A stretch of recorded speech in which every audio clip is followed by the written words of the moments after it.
தாவிக தலைவர் விஜய் முன்னிலையில திராவிட இயக்க பேச்சாளர் நாஞ்சில் சம்பத் இணைந்திருக்கிறதா தகவல் வெளியாகி இருக்கு.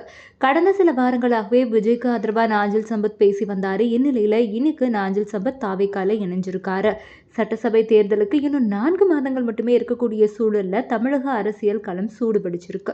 கூட்டணி, தொகுதி பங்கீடு உள்ளிட்ட விஷயங்கள் உருப்பம் இருந்தா கூட நிர்வாகிகள் பலரும் மாற்றுக் கட்சிகள்ல இணைய தொடங்கியிருக்காங்க. ஏற்கனவே அதிமுகல இருந்து திமுகவுக்கு ஒரு மிகப்பெரிய பட்டாளமே போயிருக்கு. இதுக்கு மத்தியில அதிமுகல இருந்து நீக்கப்பட்ட செங்கோட்டையன் திடீர்னு யாருமே எதிர்பாராத வகையில தாவேகால இணைஞ்சாரு.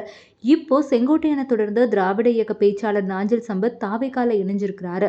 தாவேகா அலுவலகத்துல விஜய் முன்னிலையில நாஞ்சில் சம்பத் அக்கட்சியில இணைஞ்சிருக்காரு. கடந்த சில நாட்களாகவே விஜய்க்கு ஆதரவா நாஞ்சில் சம்பத் பேசிட்டு இருந்தாரு. இதுக்கு மத்தியில திமுக நடத்திய அறிவு திருவிழால நாஞ்சில் சம்பத்திற்கு முறையான அழைப்பு விடுக்கப்படல அப்படின்னு சோகத்திலையும் இருந்தாரு. இதை வெளிப்படையாகவும் நிறைய இடங்களை பேசியிருந்தாரு. அதே மாதிரி அதிமுகவின் இடத்தை தாவேகா நிரப்பும் அப்படின்னு எல்லாமே பேசியிருந்தாரு.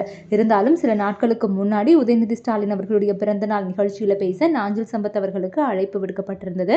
இதனால நாஞ்சில் சம்பத் உற்சாகத்துல தான் இருந்தாரு. இருந்த போதிலுமே அவர் தாவேகால இணைஞ்சிருக்காரு. தேர்தலுக்கு இன்னும் சில மாதங்கள் மட்டுமே இருக்கக்கூடிய சூழல்ல நாஞ்சில் சம்பத் இங்க இணைஞ்சிருக்கிறது பேசுபொருளா மாறி இருக்கு.